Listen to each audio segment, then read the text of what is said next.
Cette impasse migratoire avec vous, François Gémen. Bonsoir à vous. Vous êtes enseignant à Sciences Po, spécialiste des flux migratoires. Merci d'avoir accepté notre invitation sur France 24. D'abord, on l'a entendu, le nombre d'entrées illégales aux frontières extérieures de l'Europe a presque doublé cette année. Comment expliquer cette poussée migratoire?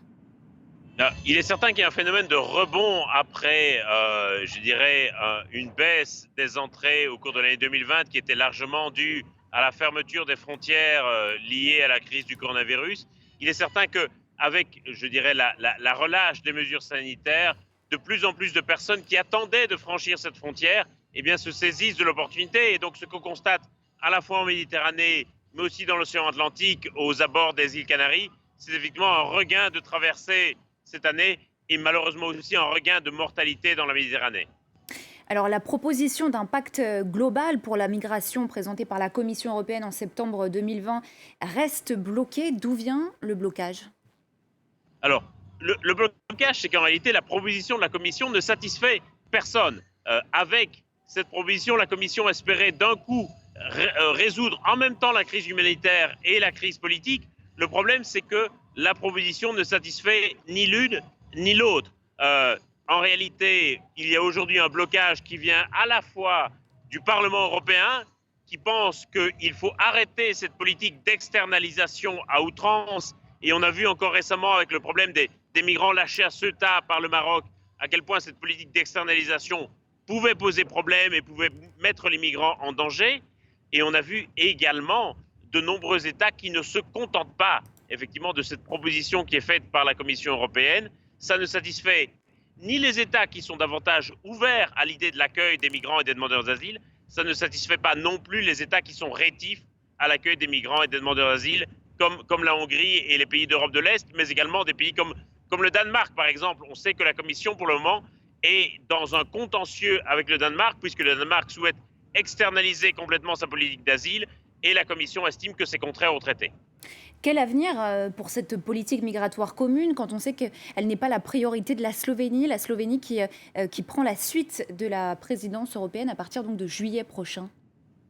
Effectivement, ce n'est pas la priorité de la Slovénie parce que la Slovénie se rend bien compte que c'est un sujet, effectivement, de division au sein de l'Union européenne, que ce n'est pas juste une division entre l'Est et l'Ouest, mais qu'il y a aussi des divisions profondes entre certains pays d'Europe de l'Ouest. On a parlé du Danemark à l'instant.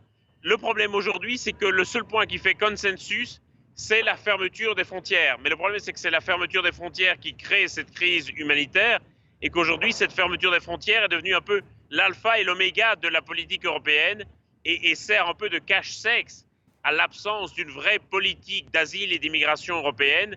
Et le problème, c'est qu'on a tendance à essayer de mettre ce sujet soit sous le tapis pour éviter qu'il crée des divisions, soit de le passer à des États tiers avec effectivement le risque de se retrouver pieds et poings liés par rapport à ces États tiers. Comment sortir de cette impasse migratoire?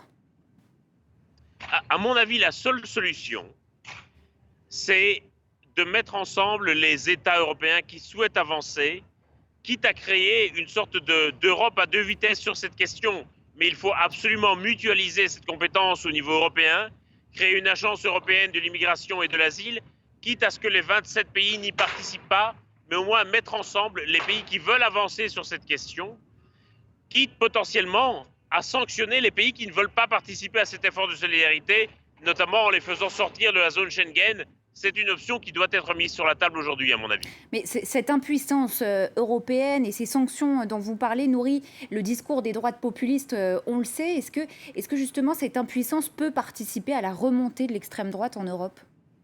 Bien entendu, c'est-à-dire que plus l'Europe va se montrer impuissante à répondre à cette question de l'asile et de la migration, plus ça va créer une rhétorique, un imaginaire de crise migratoire, et plus ça va alimenter effectivement les extrémismes et les nationalismes. Et il est certain que ceux qui profitent politiquement de la situation actuelle, ce sont les extrémistes et les nationalistes qui ont tout intérêt à ce que la crise perdure. Et donc, effectivement, l'absence de réaction européenne, l'absence de politique européenne est absolument dramatique pour le projet européen. On a déjà vu que le Brexit s'est largement joué sur cette question de la reprise de contrôle des frontières. Si l'Europe avait pu avoir une réaction à la hauteur de la situation, il est vraisemblable que le Brexit n'aurait jamais eu lieu et que le Royaume-Uni ferait encore partie de l'Union européenne aujourd'hui. Merci à vous, François Gémen, pour ces éléments de compréhension. Je rappelle que vous êtes enseignant à Sciences Po, spécialiste des flux migratoires. Merci beaucoup. Merci.